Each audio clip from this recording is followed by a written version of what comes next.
This is Optimal Startup Daily, episode 209, The Anchor of Procrastination, How Dragging Your Heels Weighs You Down, by Laura Stack of theproductivitypro.com. And I'm Dan, I am your host here, and welcome back to Optimal Startup Daily, or welcome for the first time if you're new here. This is the podcast where I read to you from some of the best blogs on entrepreneurship, and if you have any topic requests, come visit oldpodcast.com to share them with us. That's oldpodcast.com. But for now, we're going to get right to it as we start optimizing your life. The Anchor of Procrastination, How Dragging Your Heels Weighs You Down, by Laura Stack of theproductivitypro.com. There may be a few perfect employees out there who have never once dragged their heels on a task, but I doubt it. While procrastination is nothing to brag about, we all do it, some more than others. Sometimes procrastination seems reasonable, when work is scarce and efficiency will put us out of a job, when we fear a backlash for being too efficient later on, or when our personal circumstances force us to cut back to a more realistic workload. Sometimes, though, the self-imposed anchor of procrastination stems from more unworthy factors. We may hate a task, find it difficult, or simply want to duck the responsibility. Other factors holding us back can include workload, fear, inertia, lack of self-confidence, uncertainty, perfectionism, distraction, excessive time pressure, high frustration levels, and negative self-talk. Notice I didn't include laziness in that list. While motivational deficit disorder does sometimes contribute to procrastination, I've found successful, hardworking people to be among the worst procrastinators. They are so busy being busy, working on their day-to-day operational tasks, they quote-unquote have no time to focus on strategic priorities. Regardless of the cause, however, procrastination always generates anxiety in the long run, creating a negative, paralyzing feedback loop. Rather than wasting time twiddling your thumbs or staying busy to hide your lack of productivity, take these steps to banish procrastination from your work life altogether.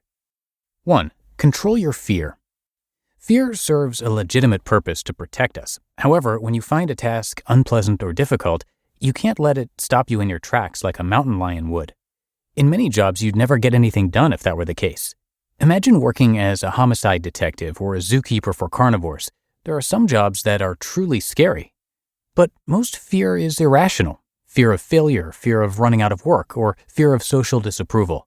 These fears shouldn't prevent you from pushing forward with a task. Indeed, some people have observed that nearly every cause of procrastination boils down to one fear or another when you get right down to it. Perhaps the task itself may seem huge and fearsome. Fortunately, you are the master of your emotions, and no one or nothing can make you feel any certain way. It's up to you to conquer your fear, whatever form it takes, so you can forge ahead successfully. How can you do that? 2. Visualize the outcomes.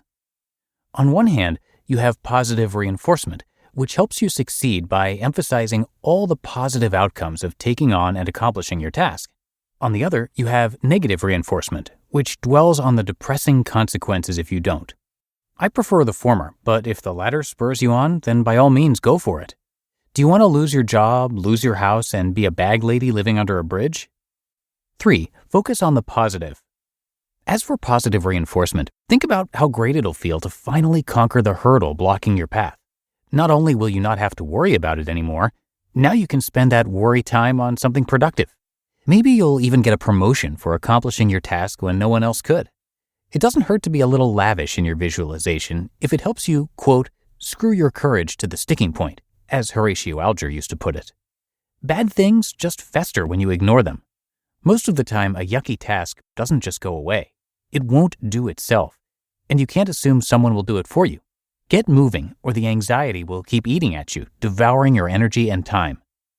4. Strategize. Take a little time to lay out a plan for getting the task done. You may find it easier to break it into smaller subtasks, each with its own due date and milestones. You can add each subtask to your to-do list and keep chipping away at it until you've completed it all. Think of building a wall with each brick as a subtask. It may take a while, but you'll eventually finish the wall if you keep at it. 5. Eliminate distractions. We clever humans have a tendency to let our labor-saving devices take over our lives. They're like appendages, with us wherever we go. We have an obsessive curiosity about what's happening out there. In addition to all this, you have to deal with other people bugging you, as well as their technology breaking your concentration. Slip that electronic leash and block out the distractions. Turn everything off, close your door, or go somewhere quiet to hide if you absolutely must focus on a task. And 6, get busy. Motion beats meditation. Once you've collected the facts and resources you need to do the job, take the bit between your teeth and run.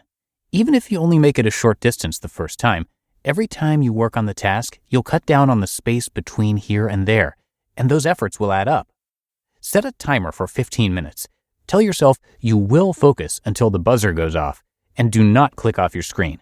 Stretch the time periods 5 minutes at a time until you can focus for 45 minutes.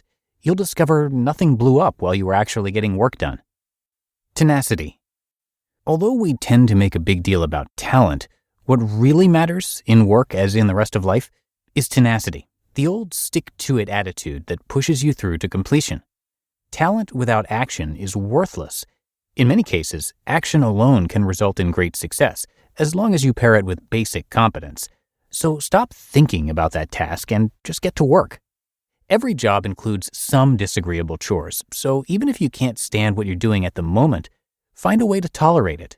As the old song goes, if you can't be with the one you love the one you're with. At the very least, getting an unloved task done will put you closer to being with the one you love. A little creative avoidance. You may discover that no matter how you try, completing your top priorities just isn't in the stars. Rather than give up and go play words with friends, divert yourself into creative avoidance, i.e., work on smaller tasks that still have some value even as you duck the big task. Here are some suggestions. Go through your master task list and delete things you'll never do. Clean up your computer hard drive and desktop, deleting and organizing files. Look at next month's calendar and think about what's coming up and what preparation is required. Clean up the paper piles on your desk and clear your filing pile. Restock your office supplies and straighten your surroundings. Catch up with industry reading. Check in with team members and get the status on delegated items. Water your plants.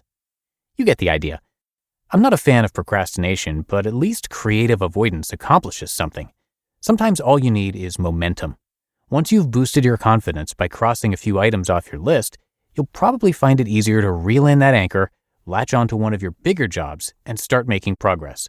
Low-value tasks may not matter much in the long run, but at least they can help you prime the pump for your real work.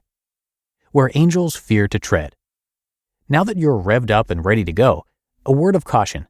Don't leap into the fray without considering all the consequences. You'll still need to think about your next big thing long enough to cover every angle and make sure you have everything you need. But once you do, don't hesitate. We can examine the reasons for procrastination from this side of eternity to the other. And in the end, it doesn't matter whether the reasons we come up with are legitimate or just excuses. Either way, you've hurt your productivity for no good reason. Ultimately, you just have to force yourself to get to work. Face down your subconscious and stop sabotaging yourself. In the classic words of Larry the Cable Guy, just get her done. Then eat a piece of dark chocolate to reward yourself. You just listened to the post titled The Anchor of Procrastination, How Dragging Your Heels Weighs You Down by Laura Stack of theproductivitypro.com. And I'll tell you about Laura in just a sec, but first, after years of fine print contracts and getting ripped off by big wireless providers, if we've learned anything, it's that there's always a catch. So when I first heard that Mint Mobile offers premium wireless service starting at just $15 a month, I thought, what's the catch? But after speaking with them and using their service, it all made sense. There isn't one. Mint Mobile's secret sauce is that they're the first company to sell wireless service online only. By cutting out retail stores, there's no crazy overhead costs that get passed down to you in the form of mystery fees. Instead, Mint just passes on sweet savings direct to you. I just switched out my SIM card and cut my wireless bill, saving around $40 a month. So easy, I could even use my own phone plan and keep my same phone number along with my existing contacts. Try it out. To get your new wireless plan for just $15 a month and get the plan shipped to your door for free, go to mintmobile.com/OSD. That's mintmobile.com/OSD. Cut your wireless bill to $15 a month at mintmobile.com/OSD. Thank you to Laura Stack, the Productivity Pro. She is an award-winning keynote speaker and best-selling author of 8 books. Her engaging personality, combined with over 25 years of experience helping organizations achieve results, have made her one of the most sought-after experts and keynote speakers in her field. We feature her work frequently on Optimal Living Daily since that show covers productivity, so you can hear more from her there as well. Just search for Optimal Living Daily wherever you're hearing this to find that show. Now, Laura has been featured in the New York Times, USA Today, the Wall Street Journal, Entrepreneur, and Forbes magazine, and she's been a spokesperson for Microsoft, Danone, 3M, Office Depot, Xerox, and many more. There's so much to learn from her, and you can come by theproductivitypro.com for a lot more. She's got her videos, books, store, newsletter, and blog all there for you. Again, that's theproductivitypro.com, and thank you so much to Laura for letting us share her work today. But that's going to do it for this episode of Optimal Startup Daily. Hope you have a great rest of your day, and I will, of course, be back here tomorrow reading to you. I'm going to have a post from super popular speaker and writer Brian Tracy. So I'll see you there, where your optimal life awaits.